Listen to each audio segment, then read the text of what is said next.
Thank you, Mr. Speaker. This emergency budget, Mr. Speaker, has brought the Right Honourable Lady to a cold, hard reckoning. She has become very fond recently to talk about the world having changed. Well, indeed it has, Mr. Speaker. This country was growing at the fastest rate in the G7 only about a year ago.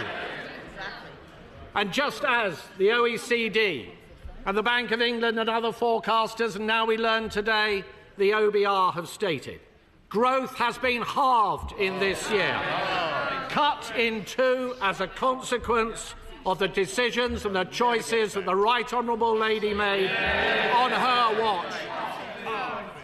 Inflation, which was down to 2%, bang on target on the very day of the last general election under a Conservative government.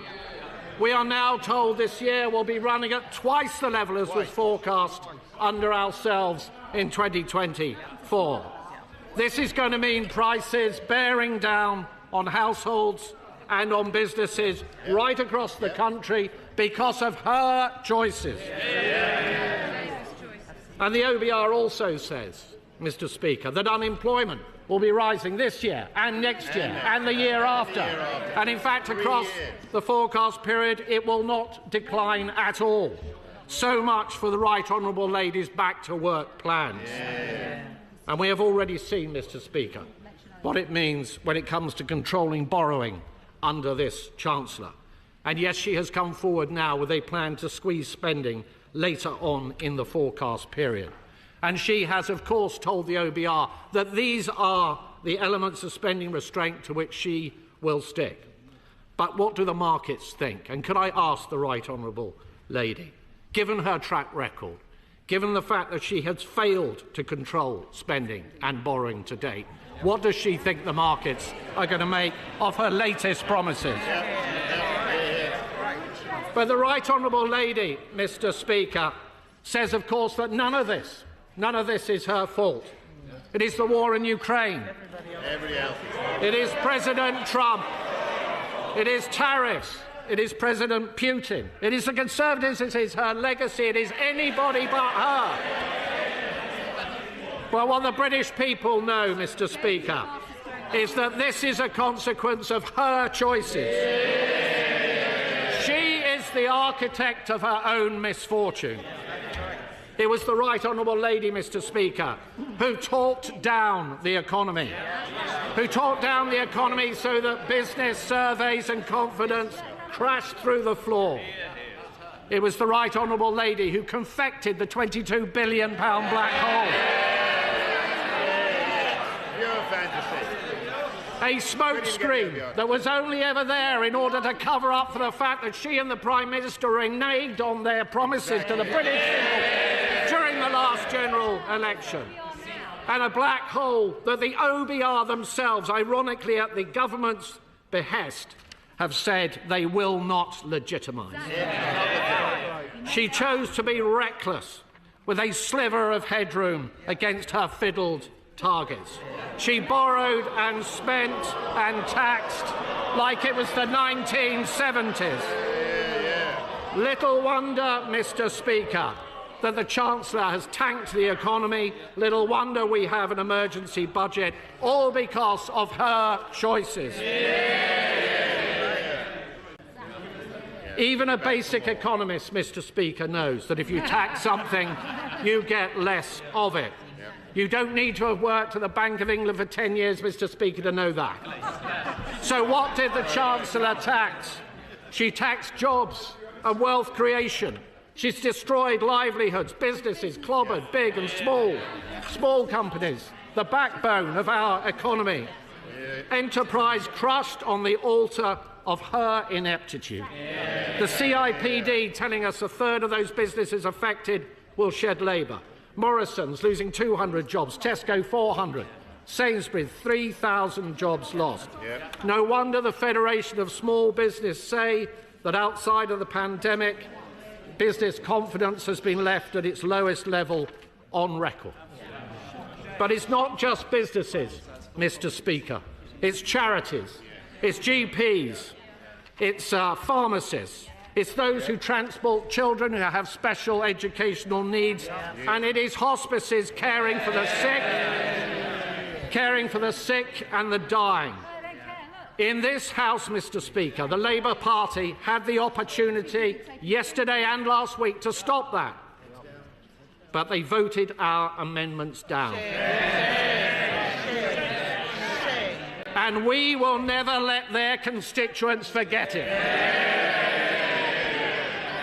Mr. Speaker, the real black hole, Mr. Speaker, the real black hole is not the one the Chancellor invented, it is the one the Chancellor created.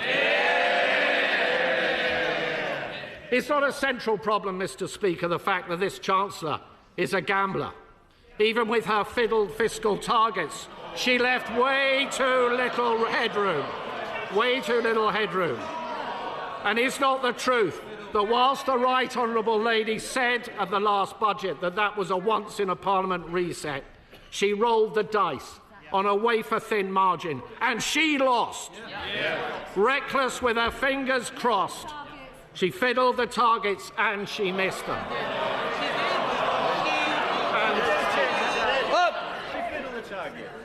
I'm not sure about the language we use. I think there are better words and more constructive words the Shadow Chancellor would prefer to use. Can I just point out, thank you, Mr. Chair, can I just point out that all of her fiscal headroom disappeared, not just some of it. In fact, she went underwater to the tune of £4.1 billion. Mr. Speaker, reeling from one fiscal event to the next is not a way to run the public finances. And breaking your fiscal rules to the extent that the Right Honourable Lady has in just 6 months is a public humiliation. And could I ask her, would she scrap the absurd Chagos deal and put that money behind our armed forces? Mr. Speaker, the economy is in a perilous state, but there was a different way. There were different choices on taxing and spending and borrowing and on productivity and on welfare. And let me just say a few words on welfare. It was the privilege of my life, Mr. Speaker, to have served as the Secretary of State for Work and Pensions. And when it came to welfare reform, with that privilege came a deep responsibility. The responsibility for welfare reform to be properly thought through with a very clear plan. So I know they don't like it because it's an alien idea, Mr. Speaker, to the party opposite. So that we can be fair to the taxpayer but equally fair to the many people up and down our country, some of whom are highly vulnerable. This was an approach on our watch that led to £5 billion of savings across the forecast period and 450,000 fewer people going on to long-term sickness and disability benefits as a direct consequence. And we would have gone further, much further, and we set out a clear plan. We set out a clear plan in our manifesto to do exactly that. But the party opposite rushed their changes. They had no plan. There was not a single mention of PIP, personal independence payments, in the Labour Party manifesto. When they got into office, they pussyfooted around and dithered. Why? Because it's deeply divisive within their rank and file. And then suddenly, when the Chancellor decided that she had run out of money, out the word went to find some savings in welfare, to scrabble around, to yank every lever possible. And the spectacle, frankly, Mr. Speaker, of what the OBR has said about the changes that were only announced last week by the Secretary of State for Work and Pensions is simply shambolic. Yeah. We have gone from incompetence, Mr. Speaker, to chaos. Yeah. There have been more changes in this policy than there were at the last minute to the profile of the Right Honourable Lady on LinkedIn.